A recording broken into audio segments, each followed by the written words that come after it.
Hello, I'm Bonnie Rabikoff, and this week we are in the kitchen at the Bristol Seafood Grill. I'm talking now to their general manager, Brian Barnes. Brian, thank you for inviting me into your kitchen. You're welcome. We're happy to have you. The Bristol has a wonderful reputation, a long and wonderful reputation in Kansas City. Let's talk about the beginning and then the concept. You began on the plaza. Yes, we started in 1980 on the plaza.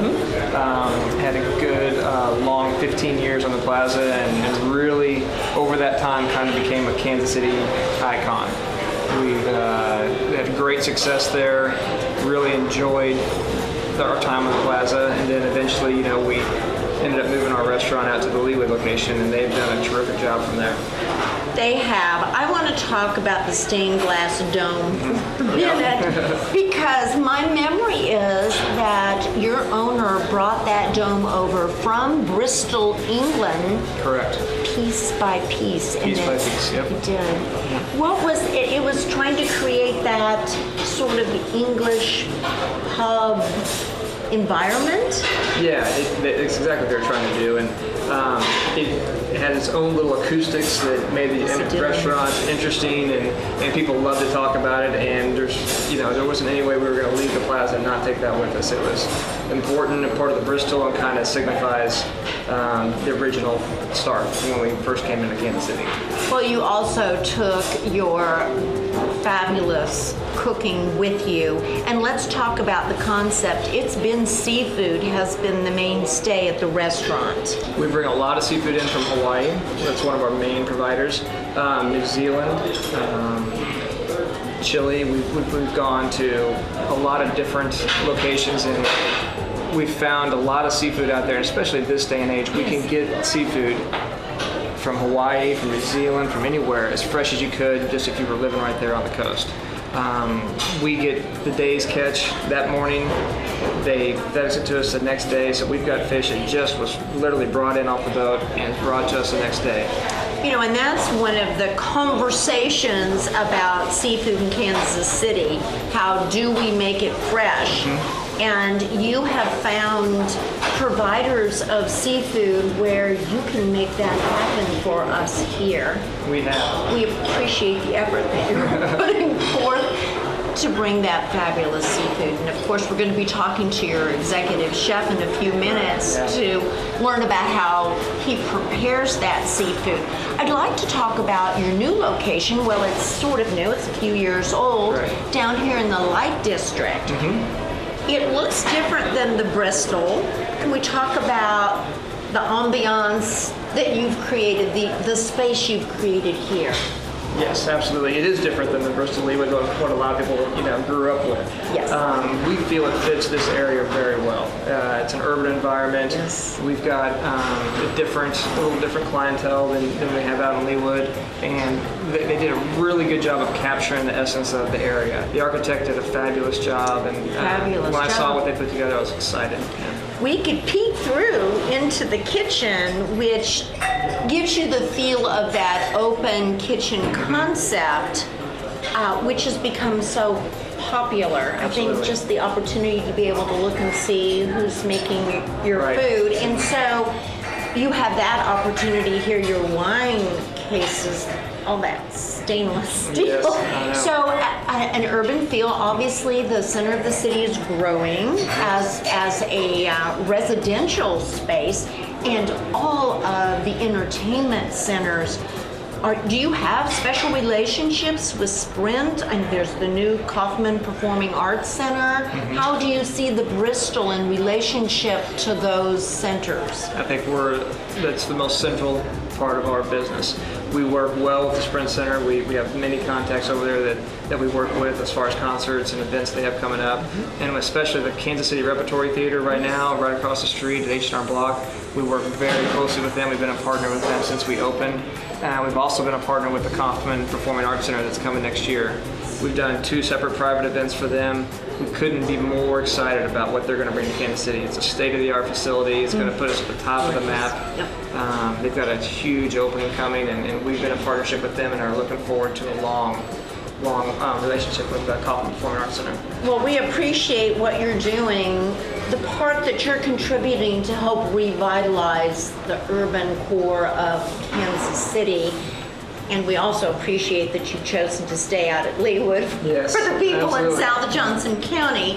And so running both of those restaurants, what are you hoping for your diners when they come into the Bristol? What kind of experience do you want them to have, in particular here in the Light District? We want them to feel like they're going to get the exact experience they came in for. Some people are coming in here for more of a casual experience, kind of like I talked about, and they want to sit in the bar and have a good time and come to happy hour. And we've got handcrafted drinks, we've got lobster specials, we've got all sorts of great appetizers, small plates that our chefs have put together. We've also got. And that's becoming more popular, It is. that small plate, the Absolutely. opportunity for a variety of tastes. So that's offered there at the bar as well. Absolutely. Okay. And then we want people to come and what they expect out of Leawood. They've searched for a long time, and they're going to get here as well. It's a special occasion feel. They know they're going to come in here and they're going to get taken care of. Our servers are going to walk them through a menu story, make them feel like it's their birthday or anniversary or whatever special occasion they're here. We also know that seafood is going to be fresh. Yes. And we always say this in this series, if you don't start out with great product, you can season it, you can cook it, you can do it, still you're not going to get a good result on the plate. And so we value you and appreciate the care that you're taking to make that happen. So let's talk to your executive chef Absolutely, yeah. and learn a little bit more about what happens in the kitchen. And again, thank you for inviting us to the Bristol. Thank you. We're excited to have you.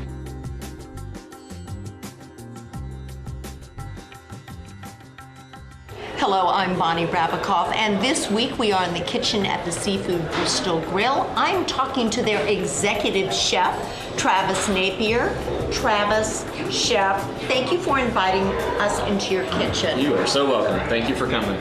Okay, so let's talk about this. Seafood in the middle of the United States, we always get asked this question, how on earth can it be fresh? Well, we have a lot of good people working for us. We buy our seafood fresh every day, from Hawaii to New Zealand to Florida, California, all the way up to Massachusetts. You've been cooking seafood for some time now. Let's talk about your journey to this profession. Did you know when you were little that you wanted to be a chef? Not really. I actually went to Emporia State University to be an education major. Something that both my parents were in the business of education, and that's kind of what I was wanting to follow. And then just a part-time job picked up, and turned into I a passion. completely fell in love with cooking and food and the customer service piece, getting just really social with the people out front, that type of deal. So the whole gamut from in the kitchen to, and I notice the chefs that try to have some contact and relationship with their diners, because that's a great way to get feedback on what you're doing. Right. So it started off to be a career in education, ended up in the kitchen. In the kitchen. So let's talk about, did you begin your career with the Bristol, or? When I was in school, I was working for a little independent restaurant, and the owner was the culinary instructor at a tech school there. So I kind of picked up some trades, and he was real willing to let me try things on my own and pick up just the basic fundamentals. You had a mentor. I did, and then A lot of great chefs do. They do. Then I just decided to come to Kansas City. It was a little bit, bigger and just aware of the food scene in general here. So I worked at the Leawood location for 6 years almost. And then came here to the Light District. Yep. Okay. Yes. So let's talk about what your inspiration is in the kitchen. Or maybe we first begin with your philosophy about food. Philosophy is just to, make the guests completely happy, put out the best food possible, and give them the experience here that they'll never forget, so they can go around town and tell their friends. And tell them what they had, and hopefully, everybody leaves happy. So. Okay. It's really about making someone happy. It is. And you do it in the most basic way because food is literally our sustenance. Right. And if you've made someone happy that way, they're probably your friend for life. Hopefully they'll be back to see us. They'll be back to see you, and obviously they've been back for many years. Right. So in the kitchen, what is your approach to cooking? It's just putting your heart and soul into something that you really love to do. Makes it go by. Yeah, because you're not going to find that in a recipe book. Right. And you're not going to find that in a culinary school. Exactly. I think it is that heart and soul. How do you keep that going day after day? I mean, we talk about the kitchen. We've been in the kitchen. It's hot, and it's crowded frequently, and you're moving very quickly. How do you stay inspired every day? It's just lucky to work with good ingredients and knowing the vendors and continuously making people happy, bringing in the best product that we can possibly get. So let's talk about the vendors, because we know if you don't have good product, it doesn't matter what you do with the food, you're not going to get a good result. Right.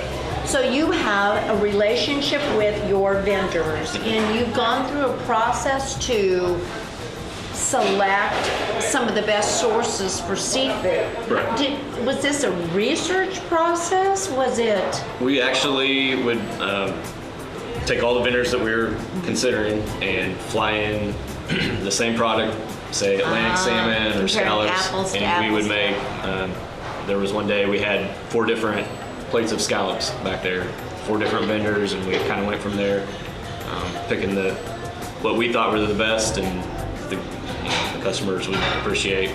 Consistency was really a factor into it. The size we were looking for.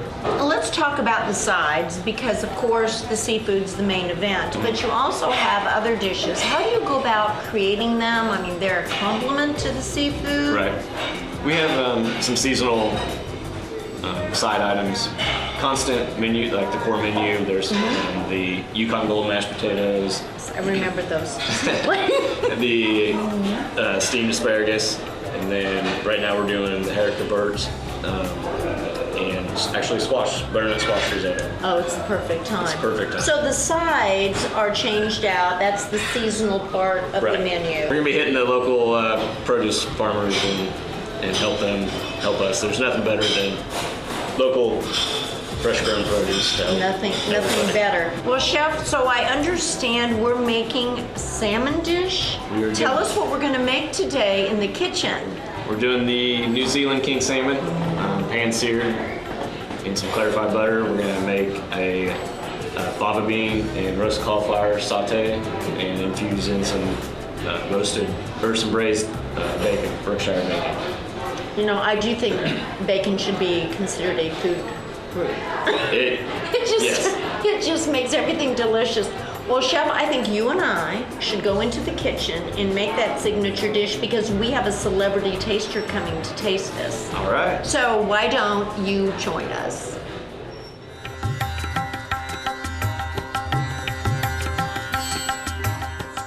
Hello, I'm Bonnie Rabikoff, and this week we are in the kitchen at the Bristol Seafood Grill. I'm with Executive Chef Travis Napier. Again, thank you for inviting us into your kitchen.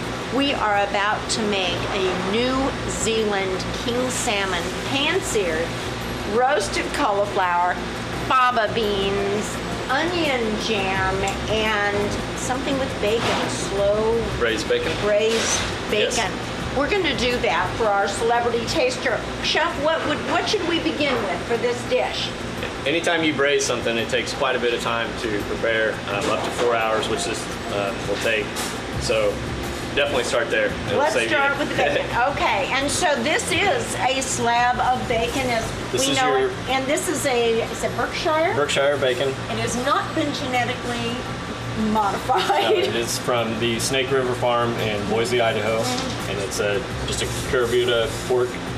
It was actually a gift from England, the English to the Chinese back in quite some time ago, and they have farmed it there and they've done a tremendous job. And now we have it in America. We do, We do. yes. Okay, so what should we do with this beautiful piece of bacon? Really simple. The bigger, the thicker, the better. We're looking to get about 1 inch cut here, all the way through, and you can kind of see the nice marbling Gorgeous. and the beef there. And another thing I'm told about the Berkshire or Duroc pork is how white the fat is. Right. And I'm told that makes the flavor just fabulous. Yes, it does. Flavor you can't get anywhere else. All right, so from here From here, we're going to take our olive oil into this nice braising pan. And I'm noticing that you're heating the pan first Right. before you add the ingredients. And if we were cooking this at home, we might use a smaller piece of pork in a Yes. smaller pan, but Definitely. this is a commercial kitchen. Right. So was that, what kind of oil, Chef? Just extra virgin olive oil. Okay, extra virgin Yes. olive oil. And to that, we're going to get that hot. Yeah, it's nice and hot. You should be able to see the I see it shimmering. hot shimmer there. And then we're just going to go directly in with our nice slab of bacon here.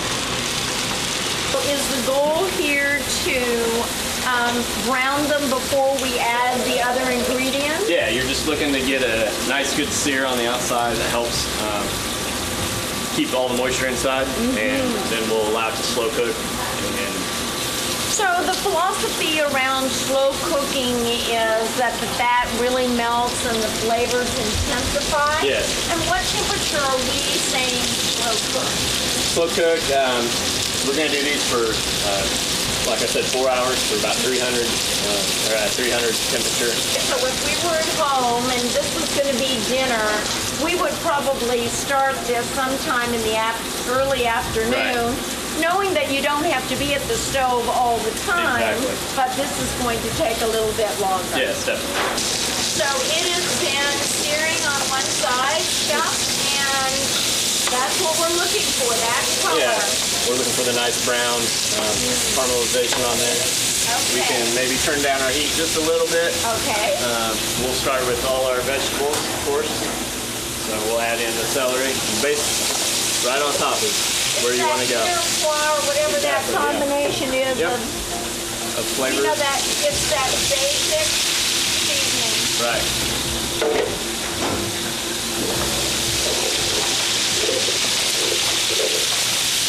Bring in with the garlic.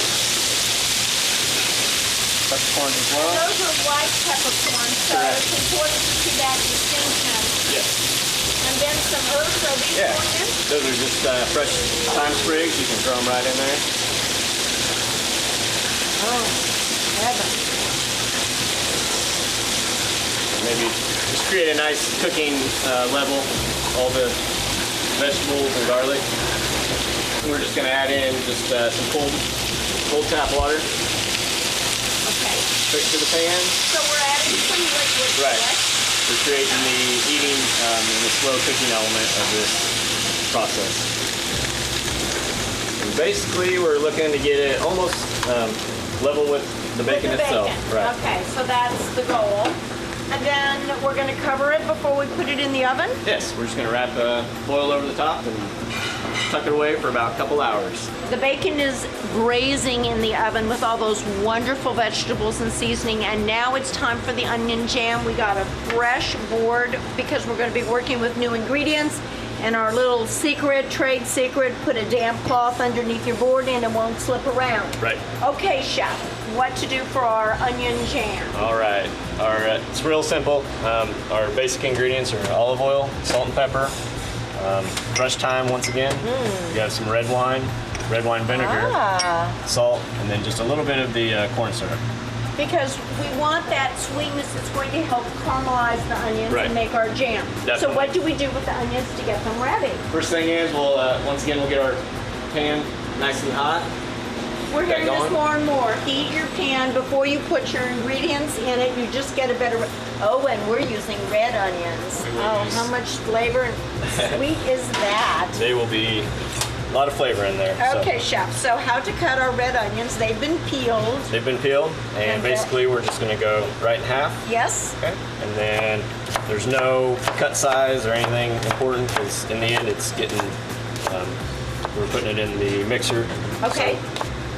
So it's just getting them up to sizes about like this. Right.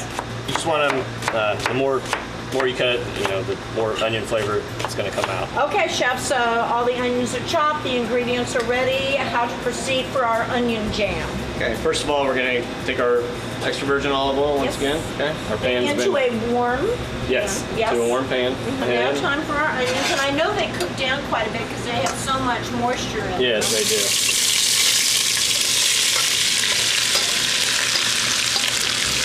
So the onions are breaking down a little bit. They're becoming more translucent. Right. They're getting pink Right. throughout. And then what do we do, chef? We are going to add in our granulated sugar. Yes. For the jam portion of this. Right. Just kind of stir it around, and you'll start to see a nice caramelization on there, and this will change the texture once more. They'll start to get a little bit. They'll kind of stick together. And Sort of almost syrupy or Right. yes, okay. Yeah. And next. we'll do our black pepper, This is going to have wonderful depth of flavor. kosher salt. Yes. And that was fresh cracked Yes. black pepper, so please remember to do that. Definitely. So stirring it a Stir little that bit. around, and then we'll go with the fresh thyme. And you can tell that's fresh thyme because it is green. And the thyme is also in the slow cooked bacon, so we're Right. we're carrying through a little bit of a theme here. Flavors will definitely transfer from Yes. one ingredient to the other. Okay, and then next. Next will be just a red Cabernet wine. Cabernet, so a fairly full-bodied wine. Right. And then last we'll do the red wine vinegar. Yes.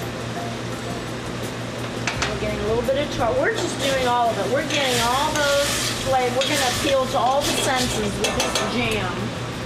And then last of all, just Yes. a little bit of the corn syrup. Again, because at the end of the day, this is about being a jam. Right. Yes. And how long, chef, will we let this cook down?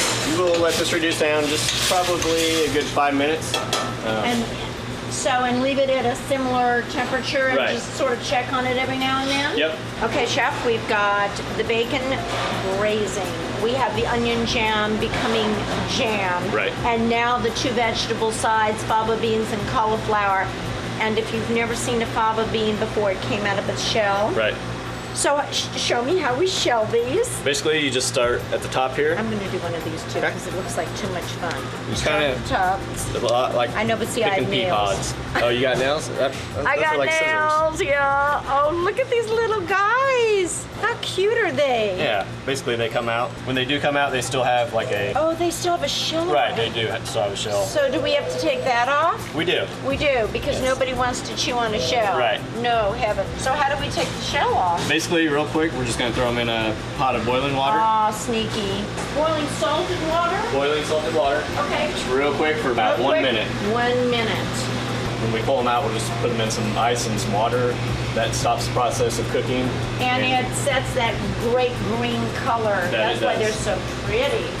Okay, so these have been in boiling salted water, Right. taken out, put in ice, in their little ice bath, and now they're ready to shell. So Right. can you show me how Basically, the easiest way to do it is you can kind of just see how the skin of the shell starts to wrinkle together. All Yes. you have to do is just kind There of... that little guy is. I would that? never have known he was going to look like this. Right. Now, do some people eat them at this stage? Can. They're I'm going going be... to. I'll be okay You should. afterward? Yes, definitely. You should have a nice kind of crunchy texture still to them. I like them just like this because it tastes so green and fresh. Right. Okay, so these are peeled Yes. and they're ready for our dish. Yes. For the Okay. cauliflower, basically we're just gonna break this down into little florets. You can do into quarters and just start cutting. There's no rhythm or rhyme to it. Okay, so Basically- this is rustic. Right. Yes, okay. And then from- obviously we don't use the core. Right. And then from there, we're just gonna break them down into a little bit more consistent sizes. Okay. Kind of want everything to be the same size, so we're trying to match it up with the fava beans and the bacon. Just Because for- they're all going to cook together, Right. and we're looking for a similar result, so we need to start out with a similar size. Exactly. We're just gonna throw them in a mixing bowl. Okay. Okay. Just a little bit of olive oil. Just to coat them. Some salt and pepper. Again, kosher salt Kosher salt. and fresh cracked pepper. Cracked pepper. Then we're just gonna throw it on a sheet tray and roast off real quick for 4 minutes, about 375 degrees. Salt, pepper, olive oil, ready to go into a There you low go. oven for just a few About minutes. 4 minutes, yeah. So we're going to have crunch when we're done, but it's still going to be cooked. Right. And now for the star of the show, the New Zealand king salmon. And this, I'll tell you, that guy should be wearing a crown. He definitely looks like a king. Yes. You know, and everything I've been taught about fish screams this is a fresh piece of salmon. Right. There's not only no smell, but he looks like he just got out of the sea. Well, he did. He just came in just today. Yes. This is from New Zealand. Well, once again, the myth that you can't get fresh seafood in Kansas City, we're dispelling Yes. that myth, Chef. That should definitely This be put to is- bed. You always want to check to make sure. You can kind of see I've removed some of the pin bones. They're And you know, real I just small. use tweezers, but you Right. run your finger across here because no one likes a bone, you know. No, it's just not kind of yeah. a bad texture for Yes. every diner. So it looks real. It's nice. Gorgeous, not gorgeous beat up too much. salmon. I don't know. Basically, the way I'm going to do it is So just you, kind of. you have your knife at an angle here. Right. Okay. Basically, I'm just trying to get. Ah, you're taking the skin. Yeah, I just want to get just a little bit going here. And this does take some knife skill. And some people don't mind the skin, but Right. others do a lot. Right. And so if your family's among those that don't like skin, that's how you skin it. Yes. So Okay, so it's been groomed as you put it, the Yes. skin's off, it's been trimmed Right. off. Now what, Chef? just gonna take just a little bit, one more Okay. piece off there. This is Art, gonna go. art. You always want to think about the dish that's going in a plate, or this one's going in a bowl. So the thing I'm looking for is that center of the plate Okay. presentation. So I want a nice big bulky piece. So that cut's gonna come out of the Yeah. thicker end. I Yeah. see. So what I'm gonna do is just maybe trim it just a little bit more there. Okay. And then looking at about a 7-ounce portion of fish. Okay. That is, you could make gravla. You could do sushi out of this. It We- is just we have. amazing. So this is now ready to go into the pan. It's warming up for Yes, it. it is going. Okay. We're gonna do a little bit, just salt and pepper. Preparing it, just fresh cracked salt and pepper again. And what other seasoning? That's it. See, Simple. that tells us the product's great. 'Cause that's the star. That's Yes. what's going to show through. Okay, this is going to go to the pan Right. that's been warming up. Yes. Basically, what I have. Now, what kind of pan is this, This is Chef? a high heat pan. Would cast iron work for Yeah, this? they do. Okay, but something that can take high heat. Right. You can see we've used these quite a bit. Well, they've been cared Right. for. So just until it starts to smoke, Oh, I see. I'm Okay. gonna get just a little bit of our clarified butter product. All right. And that's easy enough to do, and it has a higher burning point. Right. Okay, so a little bit of clarified butter, which means the milk solids have been scooped off the top after you've melted the butter. Yes. All right, and now these little happy guys, oh, they are Just gonna happy. go presentation season side down first. First.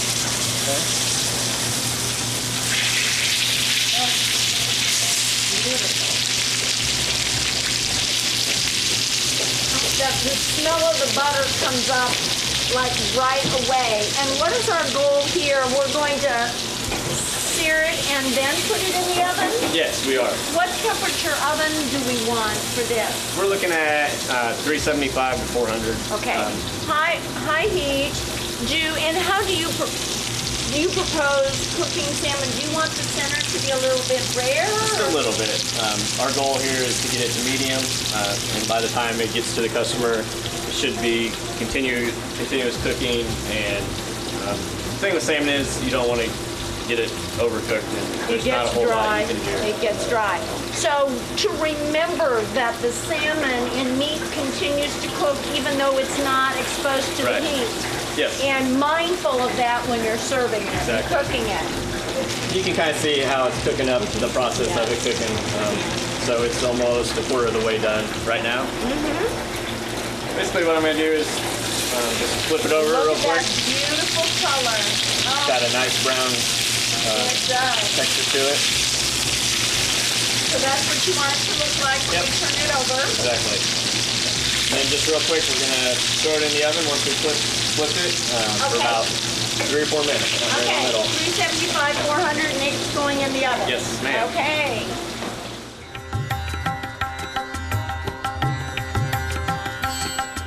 Chef, you know, you eat with your eyes first. So all of the different components to the dish are ready to go. How do we plate? And I notice you're using a white plate. It's Yes. the canvas for your artwork. Yes, it is. What's So- happened first, Chef? Basically, we have our braised bacon over here. The last thing I'm going to do real quick, get this process going, I'm just going to cut these into about a 1/2-inch dice. And they've been in the oven 3-4 hours. Yes, they with all have. those wonderful vegetables just braising away. Right. And I do have one more pan going back here. Okay. We're just going Because to do just before you serve, yes, that's the olive oil. Yep. Just a little bit of olive oil once again. And so what we're going to do is just warm, these have already cooked, Right. but we're just warming up the braised bacon. Yes, we are. Okay. So the most dominant flavor I'm trying to get out of this dish is the bacon that's been cooking the longest. So I'm going to put that in first with the oil, and it's going to get, you're going to see it just get a little bit crispy on the outside, but it's still going to be really, really tender on the inside. Next, we'll do our roasted cauliflower. You can see how the color in the oven. Got our color. Yeah. So I'm going to just throw in about a quarter of a cup there. Yep. To join its little bacon Yeah. blend here. Joining all of that are those beautiful fava beans. Yes, Oh, of course. Same amount, quarter cup once again. so everything, and you could, as we did, you could prepare all the different elements in advance. Yes. Have them ready to go, and which this is great. Right. Because just before you serve, it's there. Right. You can kind of see how it brings all the nice Yeah. color to it. And very quickly, Right. within a minute Yeah. or so. Not very much. So we're just gonna go right in the center of the plate. Okay. One of the things we love about the Bristol, would not have thought, that belongs to me, would not have thought of this combination. Right. Perfect. Then next we'll take our seared king salmon. We'll just place it right there on top. Chef, this is an absolutely gorgeous piece. No, we're not done. Not done yet. We just got just a little bit of the onion jam here. See Look how how beautiful nice that and bright. turned out. we'll just go just around the side. Because you know, once we've tasted each of these pieces in parts, we're gonna probably mix several More of than them likely. together for one bite. Yes. That is beautiful. We're going to go out to the bar now. Okay. We're going to pair it with some wine, and then we have a celebrity taster coming in. All right. The final word. Good. Thank you, Chef. Thank you very much.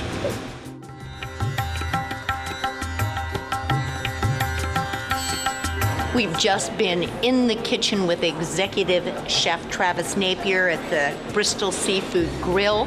We have prepared a New Zealand king salmon with fava beans, roasted cauliflower, and some onion jam and bacon.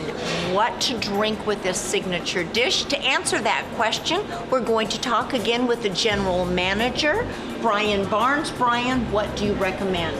Well, the wine we recommend with this dish is our Fry Brothers Pinot Noir. It's a Russian River Valley Pinot. It's going to be a perfect complement to the salmon we chose. It's going to be a lighter bodied red, but this Pinot actually has a lot more going on than some of the other California Pinots. So you're going to get a lot of cherry, a little black fruit out of this wine, but it's got, like I said, a little more going on, so it's really going to help out pairing with that onion jam, which has some pepper and a little bit of spice to it. It does. So this complements it very well. Well, thank you. Now, the final test is when we invite our celebrity taster, Yes, George absolutely. Costello, who is the CEO of Union Station. He's going to taste the food and sample the wine. Thank you. Thank you, appreciate it.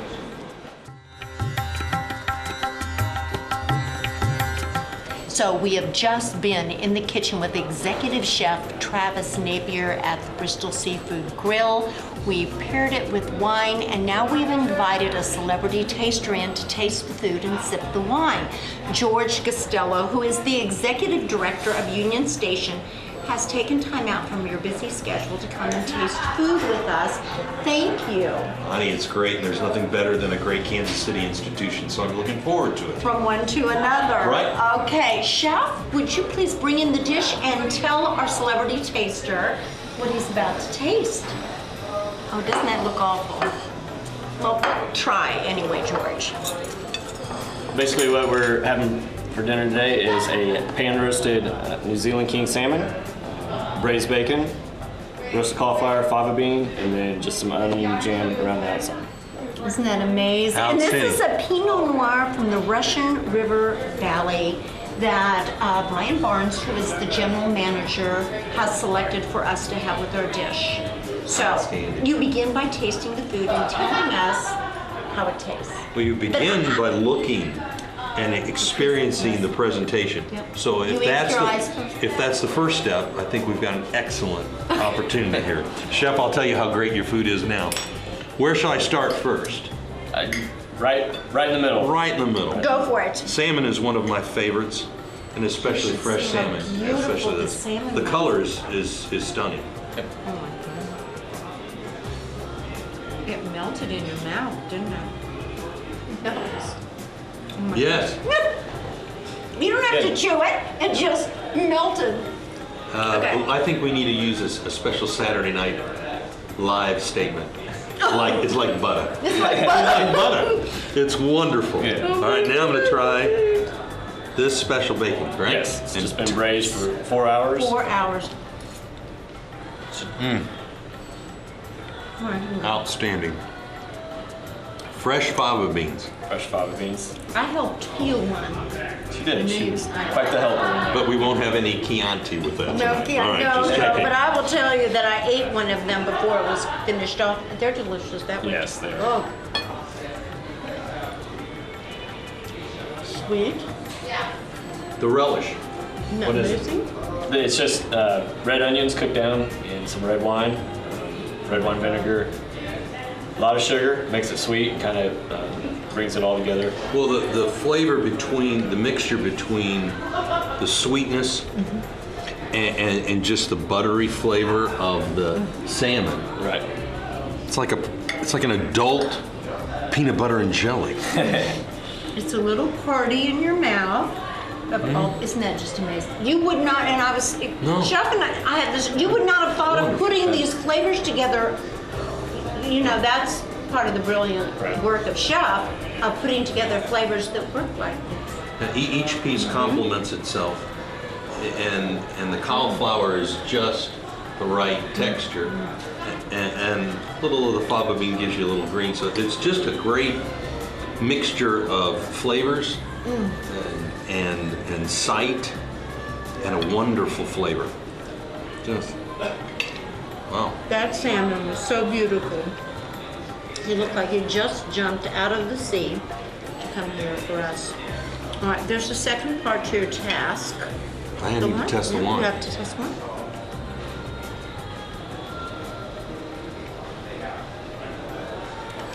What a great pairing. And you like the way it works with the dish. I would have never paired these. Right. I said, usually it's like fish, it has I'd to be be white. But I think because of the bacon and the butteriness of the salmon, wait, we gotta do to your health and to life. Continue.